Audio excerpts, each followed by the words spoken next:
안녕하세요. 포유환율연구소입니다.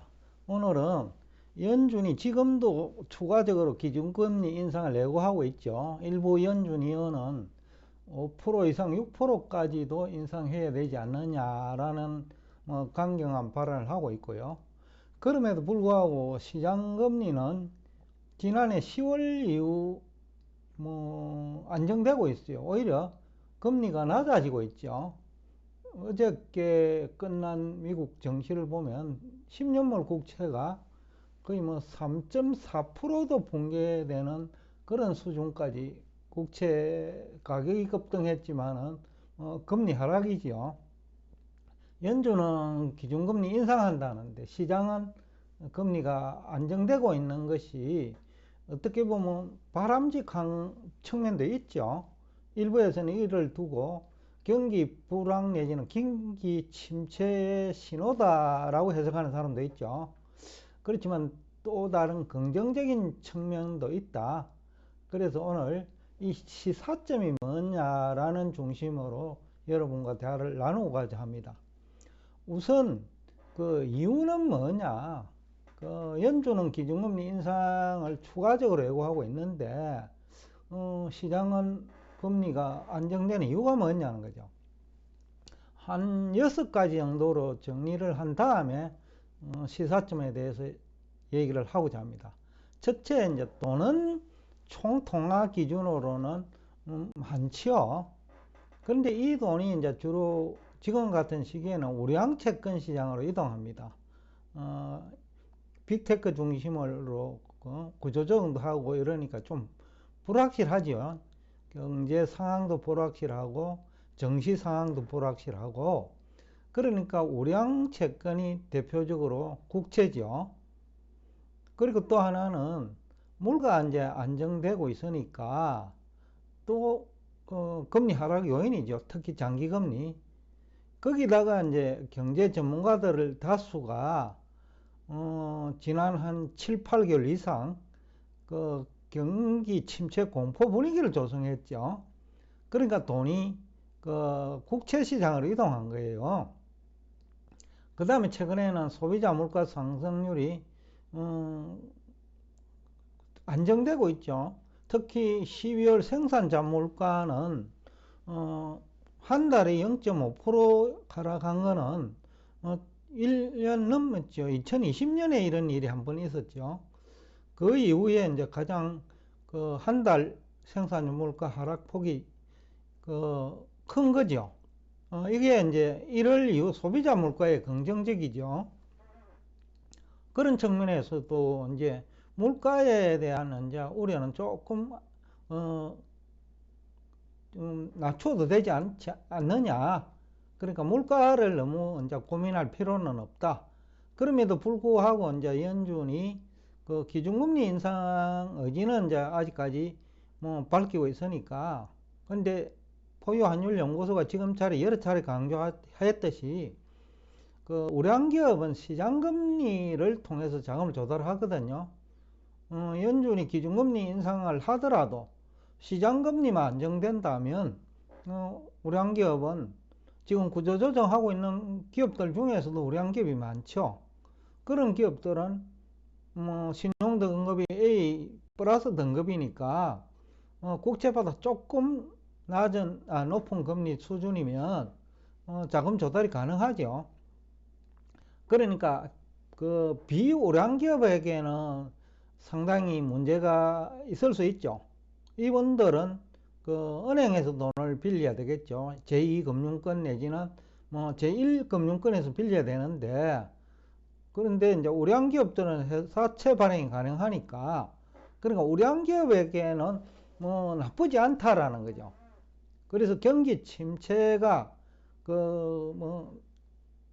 우량하지 못한 기업에게는 부담이 되는데 우량 기업에게는 크게 부담이 되지 않는다. 또 우량 기업이 잘 되면 거기에 납품하는 중소기업도 있을 테고 하니까, 그러니까 우려하는 만큼은 심각하지 않다는 거죠. 일부 우리 국내 경제 전문가 중에는 과거에 경험하지 못한 경기 침체 주장자가 있기는 한데, 그러나 지금 시장금리 하락을 긍정적인 측면에서도 볼 수 있다는 거죠. 장단기 금리 격차를 경기 침체로 해석하느냐, 아니면 시중 유동성이 우량 채권 시장으로 이동하면서 금리가 안정되니까 이 혜택을 우량 기업들이 보고 있고, 또 우량 기업에 원자재를 납품하는 중소기업도 일부 혜택을 보지요. 그러니까 이 문제가 부정적인 측면만 있는 것은 아니다라는 거죠.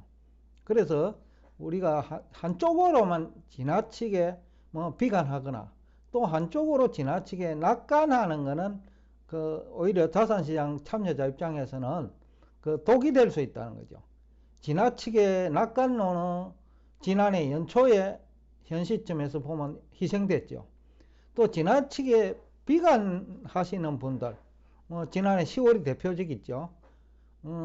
지난해 10월이 이제 주가 바닥인데 지금이라도 매도하자라고 우리 댓글도 있었고, 그럼에도 불구하고 이제 포유 환율 연구소는 지금이 바닥이다라고 주가 오늘이 매수할 시점이다라는 얘기를 했죠.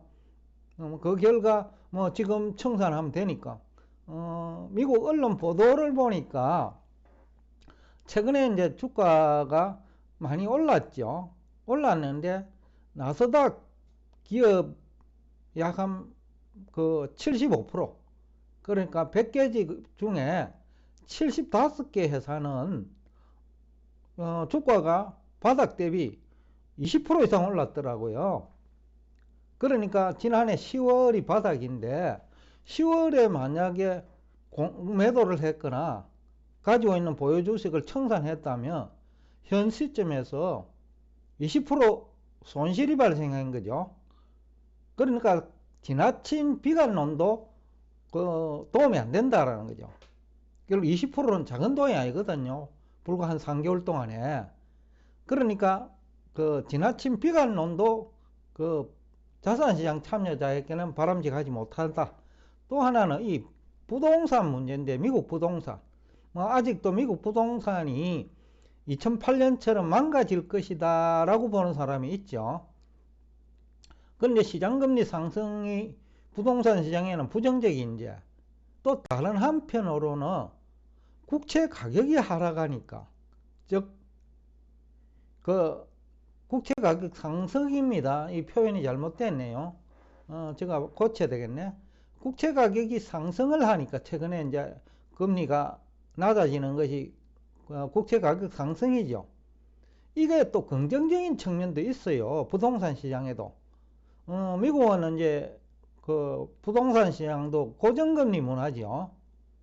그러니까 기존의 부채, 즉 금리가 인상되기 이전에 부채는 과거 금리 수준에서 대출 이자 부담을 하면 돼요. 그러니까 문제 없는 거고. 그 다음에 최근에 이제 금리 상승을 해가 새로 돈을 빌려야 된다면, 최근에 이제 국채 가격 상승, 즉 시장금리 하락했으니까 우량 기업들은 크게 부담이 안 된다라는 거죠. 그러니까 이것도 긍정적인 측면이 있다. 즉 부동산 경기가 극단적인 상황으로까지는 과거와 같이 그렇게 가지는 않는다. 그리고 또 하나는 2년물 국채 가격이 조금 비정상적인데 10년물이 하락을 하니까 2년물도 동반 하락하는데, 이게 여섯 번째 얘기하는 국채 ETF 상품하고 관련되어 있어요. 지금 우리나라에서는 금리 상품에 투자하는 사람이 그래 많지는 않아요. 주로 주식에 투자하거나 부동산에 투자하지. 그런데 이 금리 ETF 상품이 발달하다 보니까 미국에서는 이것도 주식만큼 수익률이 나거든요. 예를 들면 간밤에 국채 금리가 하루 대비로는 1% 이상 금리가 낮아서 가격이 올랐죠. 그러면 레버리지 3배 정도 ETF를 하면 주식이랑 비슷하죠. 그러니까 이것도 만만치 않은 수익률이다. 이것이 이제 딜러들이 주식 상품하고 수익률 경쟁을 하거든요. 펀드 매니저는 주식 쪽이고 딜러들은 이제 채권 쪽에 사용하는 용어인데 채권 펀드 매니저라고 보면 됩니다. 수익률 경쟁을 하다 보니까 채권 상품으로도 돈이 많이 이동한다. 그래서 과거 ETF 상품이 발달하지 않았던 시기와 지금은 채권 시장 환경도 다르다라는 거죠. 그렇기 때문에 장단기 금리 격차를 부정적인 관점에서만 해석할 것이 아니라 긍정적인 측면도 있고, 그렇기 때문에 연착륙이 가능하거나 아니면 약한 경기 침체가 가능한 시나리오지, 그 과거에 경험하지 못한 위기는 생각하기 어렵다.